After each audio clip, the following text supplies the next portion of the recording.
So the Wonder Woman movie was a bit of alright, yeah, warm, narratively uncluttered, and with enough room for actual endearing character moments, it's easily the most human of the DCEU thus far. All of this despite the fact that Diana and company merrily murdered dozens of Germans and also one god along the way. In the comics, Wonder Woman, like most DC heroes, have rather more qualms about slaughter, limiting her bloodletting to a few choice examples. What are they? I hear you belch. Well, say no more. I'm Plumpy from WhatCulture.com, and here are 10 times Wonder Woman was forced to kill.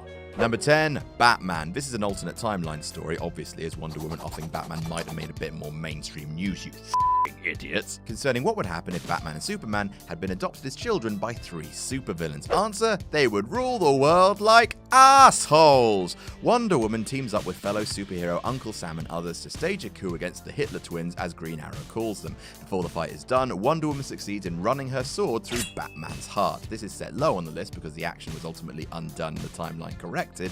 One last alternate Wonder Woman murder does feature on this list though, a killing that's much more personal.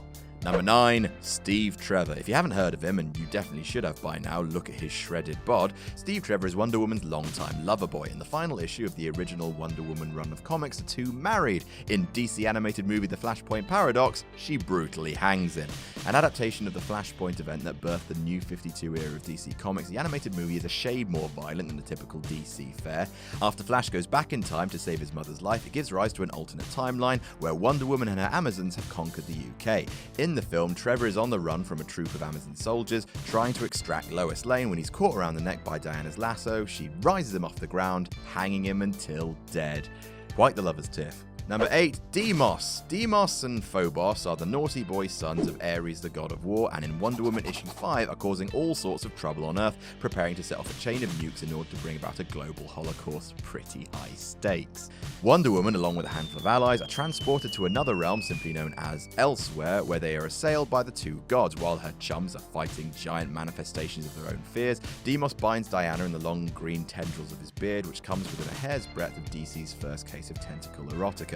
Despite acknowledging that Amazons are supposed to be peaceful, and with the fate of the world in the balance, Wonder Woman removes her tiara, razor-edged, obviously, and decapitates Deimos with it, quotes, swiftly, cleanly, and most emphatically.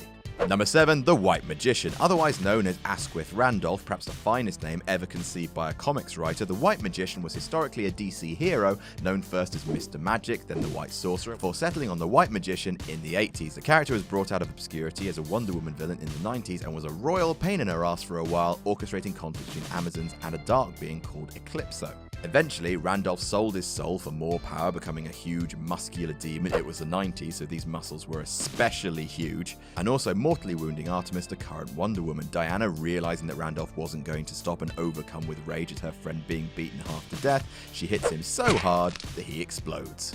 Number 6, Triton. Diana bloody loves killing the sons of gods, doesn't she? Jesus Christ, better watch his back. Black Manta, archenemy of Aquaman, besieges a boat carrying a troop of Wonder Scouts, children from Themyscira aged 8 to 18, and slaughters everyone on board. It's revealed that his attack was orchestrated by Triton, son of Poseidon, exiled by his father and furious with Wonder Woman for once spurning his godly advances. Although Aquaman successfully prevents the Amazonian princess from killing Black Manta in her fury, he can't stop her from dispatching Triton, snapping his neck with a vicious crack. Poseidon then thanks her for murdering his son and lets the two heroes go free.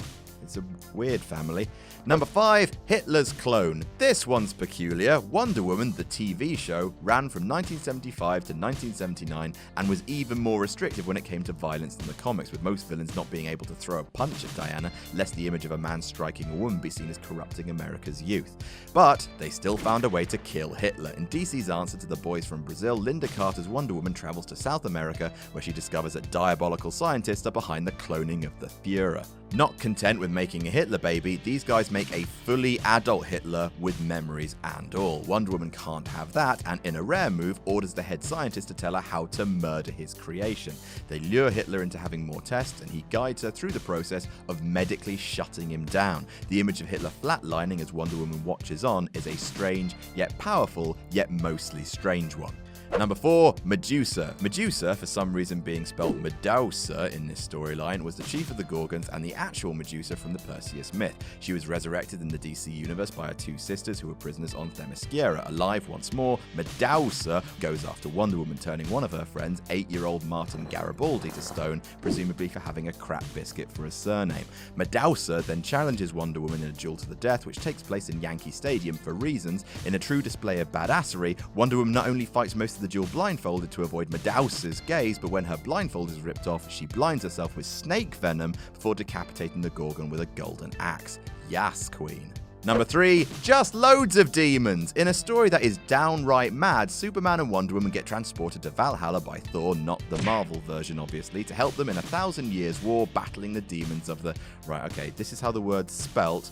I want to say Vergetsmith army? And they do fight them for 1,000 years. Sure, at the end of the issue they return to the present day, but they have spent an entire millennium fighting demons. Superman pledged not to kill a single demon during the battles as they were sentient thinking creatures. Wonder Woman had no such qualms. She slaughters them left, right and center, which leads readers to wonder just how many living things she killed in the span of that 1,000 years. Millions? Billions? Then, when the battle's finally over, she casually returns to Earth with a millennium's worth of blood-drenched memories to keep her warm in the winter evenings. Number 2, Ares. She killed his son. Why not keep it in the family? Since taking over writing duties for Wonder Woman, Brian Azzarello has made some bold changes to Diana's history. For starters, revealing she's a daughter of Zeus, and now she's the god of war. While battling Firstborn, the first godchild of Zeus and Hera, prophesied to sit on the throne of Olympus surrounded by the corpses of gods and his villainous hyena army, Wonder Woman teams up with Ares and his ghost army of every soldier that's ever died. It's quite a big concept.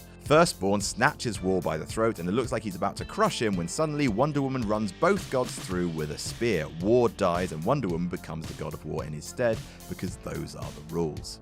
Number 1, Maxwell Lord. He just had to be number 1. In one of the most surprising and dramatic moments in recent comics history, Wonder Woman snapped Maxwell Lord's neck. It was one of the events that kicked off Infinite Crisis, one of DC's interminable crossover continuity extravaganzas. Maxwell Lord was originally the shady entrepreneur behind the formation of Justice League International, but when the gene bomb went off in DC's Invasion storyline Go With Us, activating previously dormant superhero genes in certain humans on Earth, Lord gained the powers of mind control. In the run-up to Infinite Crisis, Lord is revealed as the mastermind of a huge plot to kill all superhumans. He shoots Ted Kord, the once beloved Blue Beetle, through the head and mind controls Superman to fight Batman and Wonder Woman. Realizing that even if Lord was apprehended, Superman would remain under his control, Wonder Woman saves the day the only way she knows how. She breaks Lord's neck. Despite saving many lives, Batman and Superman reject Diana for her actions, which is frankly a dick move. This was the first and only time in DC's official continuity that Wonder Woman had killed a human, one not in demon form. But in her movie, she murks loads of them. And that's our list. Did we miss any out? Tell us about it in the comments. Don't forget to like, share and subscribe. I'm Plumpeep from WhatCulture.com, and I'll see you soon.